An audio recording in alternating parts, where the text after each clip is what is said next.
The content discussed in this podcast is for informational and educational purposes only and should not be construed as financial or mortgage advice. Always consult with a licensed professional before making any decisions regarding mortgages or financial matters. Welcome to the Canadian Mortgage Show. Here are mortgage professionals Alex Pang and Alex Shanks to cut through the BS and educate Canadians on all things mortgages and real estate. People that think that the banks are here for them, I'm going to remind you when we go through this, the banks are not here for you. They are there for themselves. Banks in the third quarter have made record profits. I mean, it's quite outstanding if you look at their financials, what they've made. TD made massive profits. EQ Bank made massive profits. Scotia made massive profits. And guess what? What is each one of those banks doing, Alex? They are laying off employees. Welcome to episode 60 of the Canadian Mortgage Show. Alex Pang here alongside my co-host Alex Shanks. Shanks, how you doing? I'm doing pretty good. I know that I'm feeling better than you there, Alex. I know that you've been fighting a bit of a cold, which is not never fun, but I hope you're feeling a little bit better today. Yeah, it's been a rough week. I've had it's a cold and flu season. For those of you who have kids, young kids, we all know that the kids bring in the germs. In this case, my kids are older now, so I actually got first this time. I got it from somebody else who I came in contact with, and yeah, it's been like headaches all week for me. So I've tried to clear my schedule as much as I could, and I'm like, shoot, it's Friday, we got to record, and I'm still not feeling great.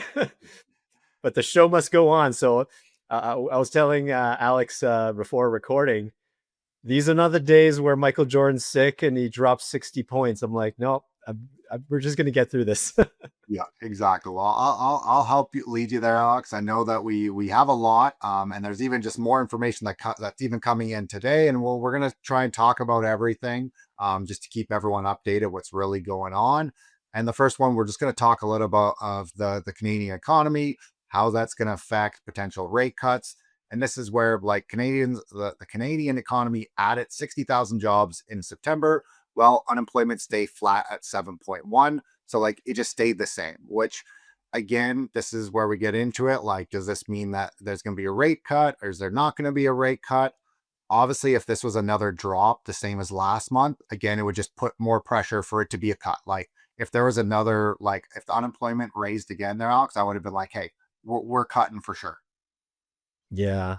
I mean, the biggest thing here, if they splice it down, the public sector has gained 249,000 jobs. Yeah. The private sector lost 307,000. So yeah. Again, why do we have so much government bloat? It's not like CRA or any other government entity. When you add more jobs, they become more efficient. If anything, it's just taking much longer and taking forever. I mean, last time you go to let's say you renew your passport. Now, I mean, they've kind of opened up where you can renew online. Service Canada. Yeah. If you go to Service Canada, you're going to expect to wait 2 to 4 hours. Yeah. Right. So we'll talk about the CRA stuff a little later. We have an interesting stat, but I mean, another tidbit of news is inflation creeped up to 2.4% in September. Now, largely due to gas prices not dropping that much.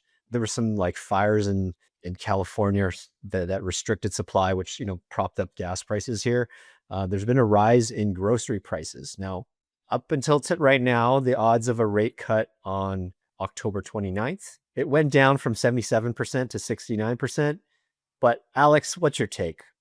Are we going to see a cut? We're gonna try to. I'm gonna bring something in we were gonna talk about it later, but I think something that's gonna bring this cut chance down potentially even lower now is, if anyone hasn't seen it, but the U.S. and Donald J. Trump have said all talks of tariffs is now gone between Canada and the U.S. And it's at the moment it's due to an ad that Doug Ford of the Ontario government ran, and I think that is going to put pressure on the Bank of Canada to be like, okay, what's going to happen here? And again, I think not cutting in October, I don't think it's the end of the world. It just means to me then December is for sure. It's, do they cut in October and then do they hold in December? I do believe we need to see what this new tariff war is going to mean. And we'll talk a little bit more about that video after. Yeah, yeah. I mean, I was scrolling X last night and I'm like, what in the world is filling up this whole ad? I mean, yeah, Doug Ford, what are you thinking? We'll talk about. And I mean, well, yeah, let's just talk about Alex. I mean, and I know Donald Trump said like, oh, 75,000 is what was going to be spent on, but really it was 75 million is what they were going to spend on this campaign. And I mean, I watched the video. I personally don't have a problem with it. Now, I mean, we already know that Donald Trump is not someone that you poke the bear. You don't poke the bear. Like that's pretty much it with him. And I mean, the ad campaign, everyone here it has President Reagan on it talking about tariffs. I don't know the full story of it. I'd have to go back and watch like really what Reagan said. Sounds like Canada, they took like a really narrow snippet of it, saying that tariffs are bad for the US, actually doesn't help their workers, doesn't help them. And they use that saying like, hey, we need to work here together. Now that's what Reagan said. I supposedly in the longer version, he does say something that like there is a time and place for tariffs, and that's obviously what the Doug Ford government didn't include in the video. And so yeah, Donald Trump's now all mad about it, saying that we're trying to manipulate the US market and stuff. It's like, man, you post on Twitter and everything social and you manipulate the market. Don't even to me, don't even come talk about that. Yeah, I mean, I don't know what Doug Ford was thinking on that one. I'm like, try to like, what are you doing, man? We're Canada's already struggling right now, and we'll see. We'll see. You know, hey, Mark Carney, let's see if you can tell Doug Ford to like Elbows calm up. down, just elbows up. You know, let's see, Mark Carney. You said you're gonna negotiate a deal, and now earn your job or earn your whatever. Well, no, Your from place. what I've seen now is like he's starting trying to do more talks with China. I mean, like Donald Trump, and again, like this has just been the game for 2025 of I'm bringing all these tariffs. I'm not bringing the tariffs. I want this, and I mean, it's almost like a toddler not getting what they want, and then realizing like, hey, like this is why you didn't get that. Oh, that makes sense, and that's it. Right now, I just see the U.S. is on a rampage. You know, like on a side note, you know, like both of us are sports guys, and the last couple days we heard about this huge illegal gambling thing from the NBA Yeah, with Chauncey Billups, Damon Jones, and who's the other guy, Terry Rozier. And of course, this is a conspiracy theorist and tinfoil hat on. Someone was saying on X that could be like, you know, the Trump administration is going on a rampage and going after these sports leagues because players have been pretty vocal about anti-Trump and all that stuff, and this is his way of getting back at people. And you know, yeah, I'm like, okay, that's kind of a far fetch, but you know, I yeah. digress. Yeah, you never know, but hey, we'll get back into the actual the formula here of what we're going to talk about. And so some of the job layoffs, which is let's talk about this for one, like people that think that the banks are here for them. I'm going to remind you when we go through this, the banks are not here for you. They are there for themselves. Banks in the third quarter have made record profits. I mean, it's quite outstanding if you look at their financials, what they've made. TD made massive profits. EQ Bank made massive profits. Scotia made massive profits. And guess what? What is each one of those banks doing, Alex? They are laying off employees. So it's not just limited to the auto sector. Now, TD has announced they're closing their call center in New Brunswick early next year, and essentially 1,000 jobs are being lost there. Yeah, A few days ago, EQ Bank announcing an 8% reduction in their staff. Scotia, did they announce how many people are they laying off? I can't remember, but it's a percentage. I thought around 1,000 as well, or something 800 or 1,000. And again, like these banks, they're making record profits. But like, hey, you know what? We're gonna thin the herd and we're gonna cut people to increase our actual revenue. Yeah, I mean, there's a backdrop of, you know, we all know that the auto industry is suffering, but I'm just going to rattle off the things that we've collected this week. Now, Stellantis, they make Jeeps. They're moving their production from Ontario to Illinois. 3,000 jobs gone. Now, Carney's government, the Liberal government, gave Stellantis 15 billion for EV battery production, but didn't secure any guarantees to protect Stellantis's, manufacturing, footprint in Canada. So taxpayer dollars just eviscerated, just That's I wiped would like to away. confirm. Did they actually like give like they've spent $15 billion, or it was like, hey, if you actually like come and do this, we're going to give you $15 billion? Is that it, or did they actually like, hey, we've given you 15 billion, start doing things, and now they're like, no, we're out. Yeah, not sure, but from the chatter, it sounds like we've given them 15 billion. So there's no way of getting that money back. Insane. Yeah. And that's it. And so yeah, well, that one to me just doesn't fully make sense why we're doing that. But then again, we also have General Motors is ending production of electric delivery vans at their plant in southern Ontario. And another 1,000 jobs could be lost. Now, I don't know if those are going to the US. I think they might just be trying to decide, well, do we want to keep making electric vans? And are these plants that we spent a lot of money and the government gave money to, are they actually going to be used? Yeah, I mean, I think, like we've been talking about this for weeks and months now, that the whole EV mandate seems to be waning. Like, this whole like, oh, we need how many? Was it 20 or 30% of EVs by 2030? Something like that. Some huge number. Yeah. But yet the EV uptake has not kept up, or the sales has not kept up, because we all know that EVs are only good in mild climate. And I mean, it's great in the lower mainland here, but even the rest of Canada, especially the prairies, the Atlantic, it's not viable, especially when your EVs are like, they lose 20-30% of their charge in the cold weather. And yeah, and we just don't have the infrastructure for it yet. So it was honestly slated to fail from the beginning. Yeah. Now here's another one. American truck maker Paccar, who owns Peterbilt Motor Company. So they are a truck maker or a truck brand. They're ending production of their trucks sold in the US, and another 300 people are being laid off. So the job losses are mounting here. So this kind of stacks up to the whole thing about, yes, inflation went up, but mounting job losses. And another one here that's not related to auto. Molson Coors are cutting 9% of the workforce in North America. I'm pretty sure a majority of that will be in Canada and keep it in the States and such. But yeah, that's really kind of like, based on the backdrop of this, I'm thinking it's more than 69%. I think we're going to see a rate cut on Wednesday. Yeah, that's I'm gonna have a better, after like the news of like today coming out and everything. I'll have a better idea next week on Monday. I'll have a better feeling myself of like just some of the data that way of like, hey, does it still look like that?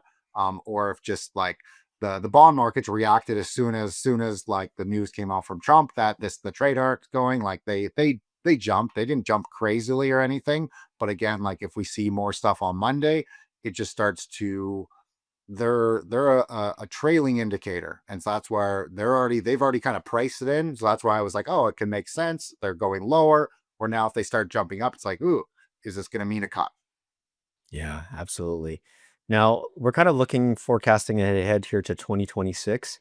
Now, if you look at the graph here on the YouTube side, um, it looks like the majority of banks here are, at least one more rate cut, because right now this number that you're seeing on the graph here, this is the key lending rates, not what we're getting. It's what the banks, Bank of What? Canada Now is lending I'm the not getting banks. a 2.5% interest rate. What the heck, man? No, again, no.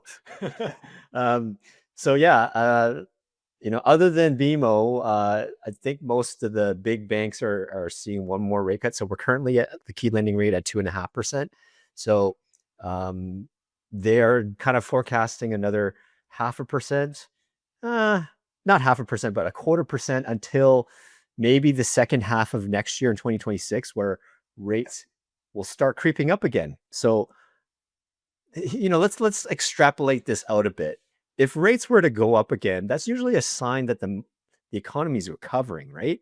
Is that usually the case? Are we in a period where you see economy improving, or do you see it like the whole thing what we said before? It's going to get worse before it gets better. No, I mean, like at the moment, it's only getting worse right now, where we're talking job loss and everything. And I mean, again, if the tariffs, like, they're more long running and everything, like, our the economy is changing, and that's where I don't see next year rates increasing. I maybe, like, the variable side in 2027, I could start to see it. And again, it's going to depend on what happens with the US. Like, it's going to happen with what happens with oil. Because again, if these tariffs, like, if we start, like, actually tariffing the US, well, we are going to start having inflation, because then we're going to be bringing it in. Right now, it doesn't really affect our inflation because it's the people in the US paying the difference right now. But if we start doing it to them, that's where our inflation numbers could go up. And yeah, that's where I have uncertainty that way. Yeah, I mean, based on how we see the economy getting worse and worse and job losses are mounting, I'm probably more on the side of BMO here. Like, it's probably going to be more than one cut. Like, let's just assume that Wednesday is going to be a cut, and that would be essentially the lower bound of the Bank of Canada's neutral range. I don't think how the economy is right now, we're in neutral range. It needs to be almost in stimulative territory to counteract all these job layoffs. So I can totally see the key lending rate being 2% or even lower. I mean, I'm gonna just put myself out there. Like, I probably see more another half cut between now and like the first half of the next year. Like, Yeah, like I could see a full 0.5% from now until the first half. Like, does it happen in October here? Does it happen in December? Does it all happen in 2026? I would agree with that. 0.5% to me is, like, is quite easy. yeah. So I mean, you and I are in agreement. This increase that, like Scotia, National, and National Bank see, I'm thinking it'll probably that gets pushed out to 2027 at the very I mean, least. if we go and look at Scotia's, their ones that we had on these other ones that we talked about during the shows here, like, Scotia said that rates were never going down at all from, like, the 3.5% on the overnight lending rate. And so, like, Scotia's just been very conservative. They're not changing much of their numbers that way. Yeah, if anything, I'm kind of siding here on the BMO side where we'll see another rate cut either on Wednesday or December, and then it'll be another cut, and then see how things play out next year because it's hard to predict. We've always said prediction is a crap business, and if we had a crystal ball and we predicted it right, you and I would not be having a pod here. We'd be We all be sipping rich. What tequila on we the would be yeah, would we'll be be on the telling people what Caymans. to do. We'd be telling Yeah. people, hey, Or we'd this still is be doing on the pod on the beach. exactly. Yeah. Yeah. Now, this one is, again, we kind of talked about this on the some of the last podcasts. Like, Canadian house prices have fallen 18% from the peak. This is the largest decline in the last 50 years. Now, you have to remember the problem. This is taking all of Canada prices, and this is Vancouver and Toronto are demolishing the price average, where some places prices are only going up. A house that I recently bought in 2023 is worth more money. And so, like, it depends on what market people are in. Don't think that all prices have dropped by 18%. In just some markets they have, for sure, on an average. Now, even after the decline, house prices have outpaced incomes by the most of any OECD country since 2000. And that's where we talk about the prices going down. It isn't going to help anything at the moment, unless we can build more homes quicker to make sure people can actually buy, or bring the price of building those homes down lower so people can afford them, or give people more income. It's like we're on a balancing act either way. Yeah. I mean, if you look at the graph here, Australia is seeing a housing crisis just like us. And then, as Brendan Ogden said last week, this whole they're trying this thing with the relaxing their foreign buyers. I mean, we'll see how that plays out in Canada too. So, but yeah, that's kind of where we're at between both of our countries. Now, according to Mortgage Logic News, mortgage rates are now back to June 2022 levels, and affordability is back to 2021 levels. Although home sales are still, they were 50% higher back then. Now, if you see this graph here, yep, it's great. I mean, the last few years, when rates peaked around 6.5%, nothing was happening in the market. No one was buying. No one's doing nothing, right? And our industry suffered. And yeah, we're kind of sitting now in the, the high threes, low fours range, which historically is in the neutral range, kind of close to it, but we're still struggling because home prices do have more room to drop. Yeah, that's it. Again, it just depends on each area. Like where my area, my market, like where interest rates to me are, like I feel like this is a healthy market. Like we still have bidding wars and everything. And that's where obviously if rates go down more, it's just gonna affect the prices. But in your market, Alex, I know it's completely different. It's like, hey, it is dead, and that is because the prices are so much higher. Yeah, yeah, exactly. I mean, it's almost like interest rates need to be regional. Yeah, I mean that's But it. that I that do. that would be, yeah, that would be a nightmare to administer, that's for sure. God, that'd be yeah, and especially with the insured, the buckets, yeah, that wouldn't the only way again, and we've brought it up before is to me like, hey, first time home buyers, like you get a 1% discount off of like what like me and you. We already own a house there, Alex. We went and got a place. Hey, this is the interest rate we're getting. First time home buyer, steeply discounted. Hey, you're only buying a house just as your primary, you don't live anywhere else, you don't own anything else. Hey, you get this discount. You own two homes, you get this discount. You own three, like I don't really know how else to do it to try and give like first time home buyer a bigger benefit. Everyone's always like, I got to get this first time home buyer benefits. I mean, the accounts that we have, the FHSA, the RSP, like yes, they're great. You can save some money on taxes, but like this is not make it or break it stuff, people. Like you would rather have something very substantial to bring either the cost down or help give you a down payment. Where right now, like there's just not enough help for them. Yeah, yeah, I totally get it. I mean, I'm obviously speaking from a Vancouver and even Toronto perspective. Now, if you look at this graph here during the kind of the early 2010s, rates were kind of in the 3% range. Now, of course, home values were lower then, but it was, I guess it was kind of neutral, but also stimulative, right? But yeah, rates were in the 3% now. I wonder if that's where the new normal will have to be. The next few years will be in the, like we said, 3.5, 4, but I mean, I could very well see 3 to 3.5 while our kind of economy recovers over the next couple years. Yeah, and that's I mean, I don't think we're depending on again what happens with bonds here and the variable. Like we're not too far off there. Like it's I do believe by if everything was trending the same way as it was earlier this week, I would say like we'd be sitting at about a 3.5% rate potentially by early next year. But if anything changes, bonds start increasing, well, we're talking about something different. Yeah. Of course, the whole rabbit in the room is the orange man down south. What's that? What's going to happen with there? Like, it's Yeah. really hard to predict and forecast that far out. We honestly go week to week with these Yeah. type of things. That's Um, that's what it feels like. I do feel like I felt like we had like a month of like normalcy. We kind of felt like at the start of 2025, it was like, all right, here we go, and then it just turned into a shit show. yeah, exactly. Well, I mean, if we're talking about shit show, talk about my Canucks. We're 4-4, but we have three AHL centers. I mean, we made a trade earlier before the recording, but I mean, I don't know, man. Our Yeah, season is unwinding really quick.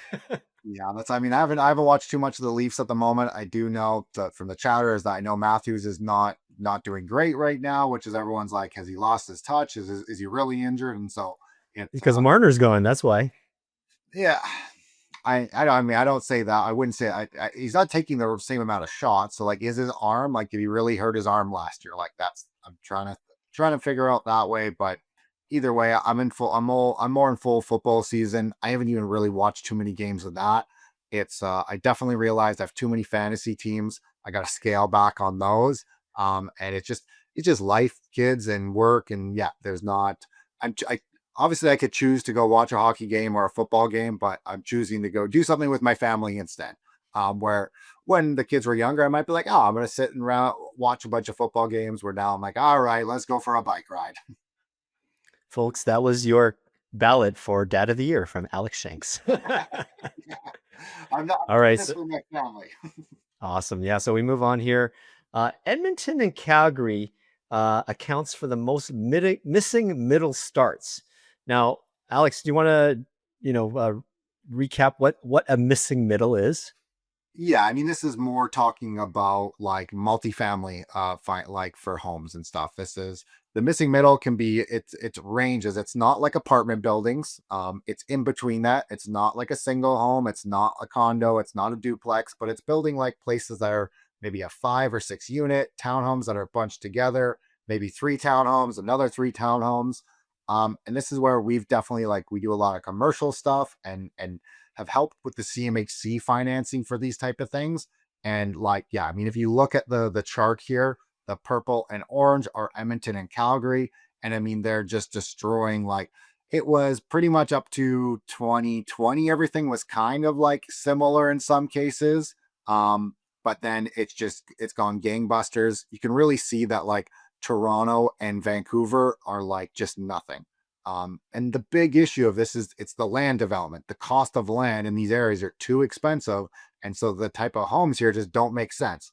You can't buy a piece of land for 500 million and only build 6 homes on it. You're not going to make any money on it.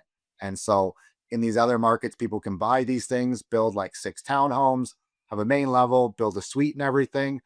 The problem that we've seen is there's so many of these coming up that the rental housing market in Edmonton and Calgary, it's going down. Like Calgary's gone down by like 10% year over year right now. I do feel like there's going to be a little like too many of these on the market, which is for investors that have gone into these, not going to be great for them. Yeah, I mean, we've talked about it before where Alberta does see a lot of boom and bust cycles. They tend to overbuild because they just have the land for it, and it's lower cost of development.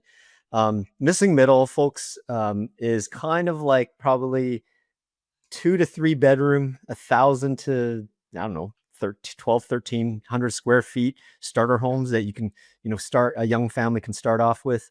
I mean, my wife and I, we lived in a duplex, 1,200 square feet, 3 bed, 2 bathroom, just as we were starting out. That's kind of the starter home, what we're talking about here for the missing middle. Okay. Then we got the housing minister, Gregor Robertson, says the average price of housing, not necessarily individual home values, must fall to restore affordability in Canada. What does that mean? So it's saying that pretty much Toronto and Vancouver, hey, you guys need to stop dropping in prices. The average needs to go down elsewhere. I mean, if you look at it, the average price of housing has gone down. If you say that on the average, because Vancouver and Toronto really need to remove those two from the pie and then look at the price of homes. And I mean, I still think on average, even with them still two removed, I think you're looking at like 600,000, even with those two cities removed. Yeah, I mean, when people were trying to dissect this on social, what does he actually mean by that? That means essentially you need to build a lot of cheaper housing. Now, obviously, it's not in Vancouver and Toronto. It have to be like we said in Alberta, where the lots of building, lower costs and such. And I guess that's what they mean. But Yeah. that's an interesting sentiment that Gregor Robertson said, compared to what was it 6 months ago when he said, "Oh, we need to meet more affordable, but we can't allow home prices to go down." I'm like, Yeah. well, that only means you're allowing people to borrow more and be more indebted, to be able to afford, and such. Yeah, I mean, that's again, we're bringing up 50-year amortizations. Like we're just trying to do band-aid fixes to be like, hey, look at this. This is affordable. And again, in some cases it's just not. So, folks, I know we shit on the government a lot, but we don't do it because we feel like it. We do it because they've shown that they have been kind of incompetent in certain things. And here's some evidence to back up our theory, our claim. Okay. So the Auditor General of Canada, so it's a legit position, right? They found that the CRA agents answering the phone are pretty clueless. So you'll see the graph here. They use those words, Alex? He didn't. No. I'm just using someone's interpretation. Just using the words that we're interpreting. They are pretty clueless. Okay.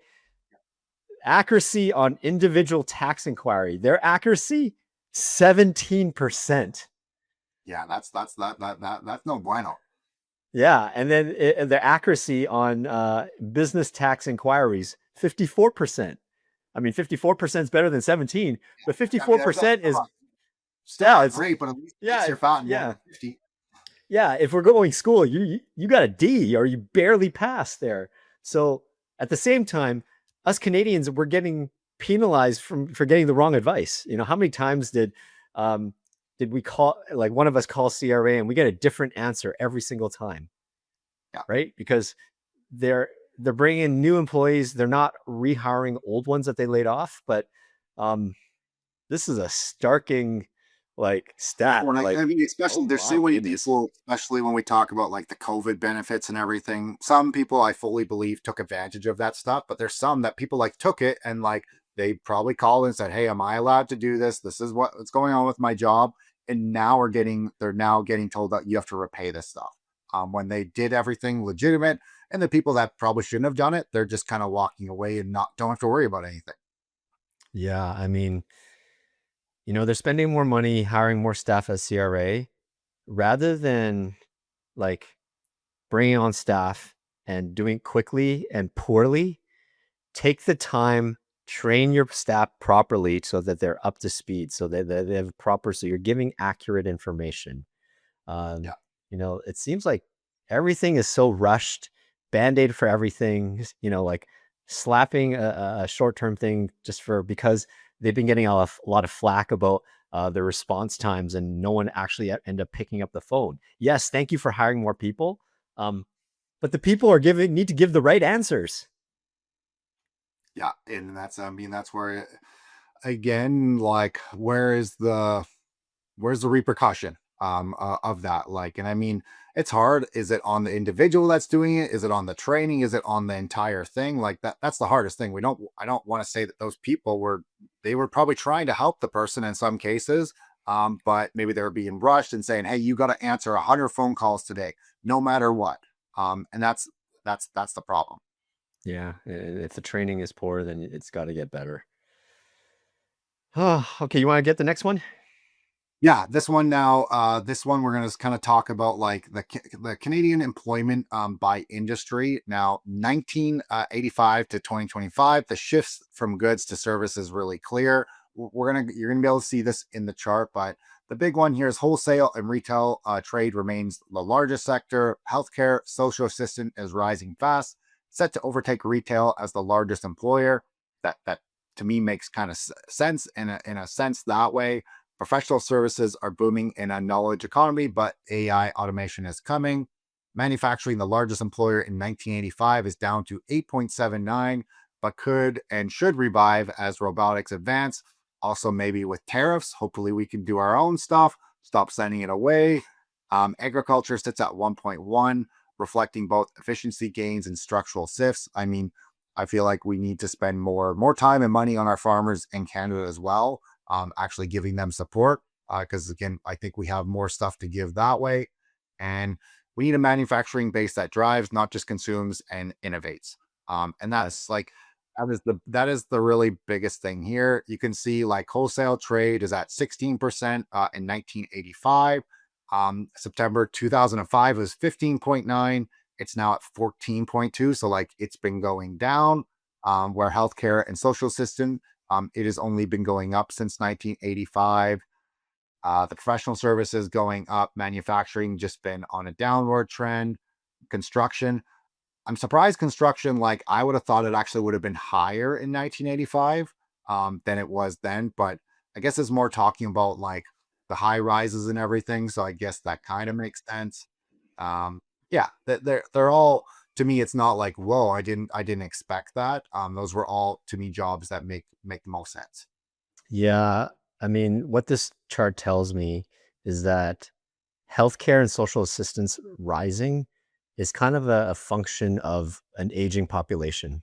Like, Yeah, boomers are getting older, so there's more demand for healthcare and services.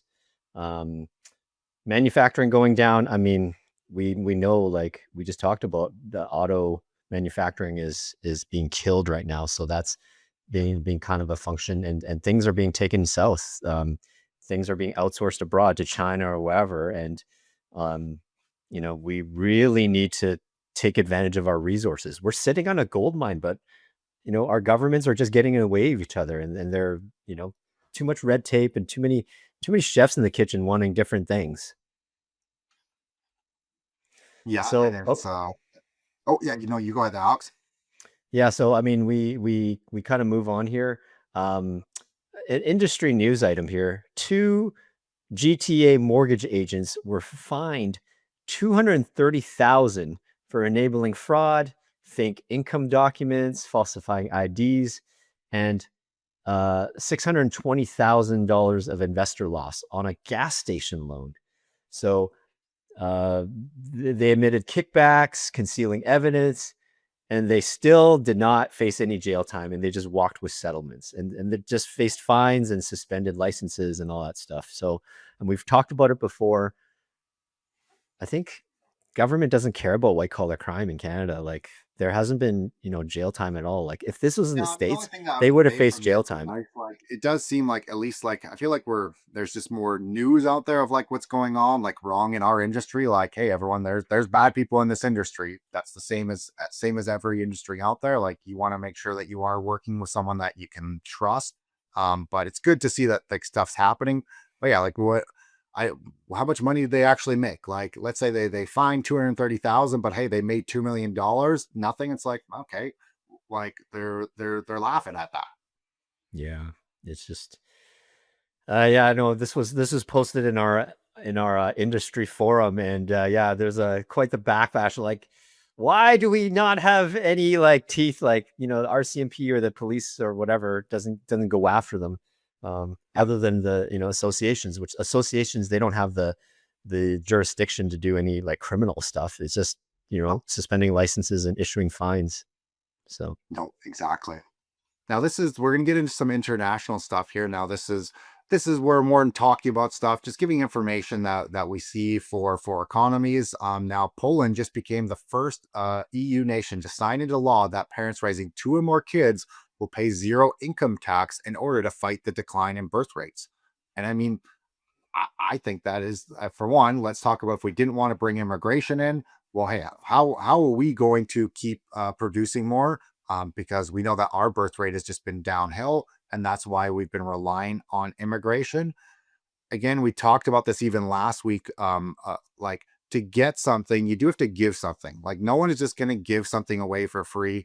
I'm not going to just give 500,000 to the government to maybe build some roads, unless I got a benefit for that. I'm just going to give it to them for no reason. Now with this, it's, to me, I like it, to be honest, Alex. yeah, I mean, they're planning for their future because they know that instead of mass immigration, they want to be able to increase the population sustainably. Like, this is where your future tax base will be, um, Yeah. and helping people raise families. And this is why, especially like the larger cities like Vancouver and Toronto, our birth rates are so low because it's so expensive to live here. People are barely getting by, and they're choosing not to have kids because, like, Now, the there's just no scariest thing way. with this, Alex, is there again. There's bad people everywhere. There's going to be 1% of the population that would abuse this, and they would turn it into almost like a puppy mill.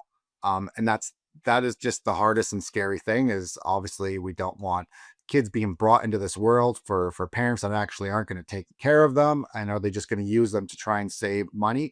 I could see people doing this in some cases to try and save $5,000. They probably would think like, I'm gonna have a kid, I'm gonna save $5,000 on my taxes and not realize, oh shit, I just spent $1 million over 18 years on my kid. But that is, Yeah. people are just a weird. We all want to pay the lowest taxes. I understand that, but sometimes people are spending money thinking they're trying to save themselves and actually just cost them. Yeah. Yeah. I mean, you hear about these stories about like people who are foster parents, and they only do it for the money, but not, Yeah. for the love of the children to, just to, and they end up being like, uh, just it just But becomes a again, I horrible feel like, how experience does for the the kids. government how does the government let that happen? Because those people, those foster parents keep getting kids, even though that they hear of all these bad things happening. They still keep getting kids, which is it. Yeah, it does make me feel sick. Yeah. So I wonder, I mean, like instead of us having mass immigration, we could use some like Canada could learn something like this. Hey, to help fight the population decline. Now, hey, if there needs to be other nations that follow suit, because Canada never seems to be like an innovating country. We seem to be following the herd and seeing what other people are doing. Now, here's the next little tidbit. Japan, they're following a different direction than Poland here. Now, the new Japanese prime minister, they're trying to protect their culture and their way of life. And Japan has historically not been open to immigration at all. I think they've had zero immigration, to be honest with you. She said she'd rather see the country's population fall than to open the doors of immigration. She's saying that, they want to preserve the Japanese way of life and culture and such. So, I mean, I don't know what the population is, but it's some enormous number on a small piece of land with everything is high rises. So I get that. I would want to look. I'd have to dive more into their GDP. I mean, their GDP has been negative in some cases because of their real estate burst that happened. Now, the problem I see with this is like it's great to say that, but as long as they have manufacturing there, everything's like Canada can't do that. Like we were so reliant on immigration for one, doing jobs that people don't want to do. Now, I mean, it's been overburdened now. Now the young kids can't even get jobs, but it, like I said, it's a fine line trying to find where is the right spot. We just seem to go way too high and then way too cut back. We got to come in the middle.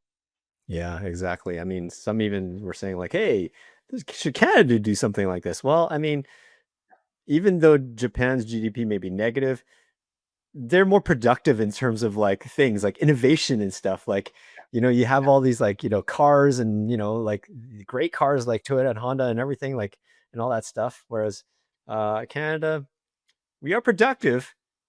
Well, not really, but we have a lot of resources. We just choose not to produce it. So, yeah, those are some interesting tidbits from other countries, battling their population and such. Yeah, and then this one we already did talk about it, but obviously this is where Trump has canceled the trade talks with Canada, and now this is after the Ontario anti-tariffs ads costing $75 million. Now, I want to confirm, like, have they actually spent $75 million on it, or were they going to go spend $75 million on it on that? Because I mean, if they've already spent $75 million, like, what the frick are we doing with our money? Like, are we serious? Like, Alex will make a podcast. We could probably make an ad for you there, Ontario government. Cost you some money, but it's not going to be $75 million. I can tell you that. Hey, we could do it for $7.5 million. What a deal! 90% off. Yeah. Jeez.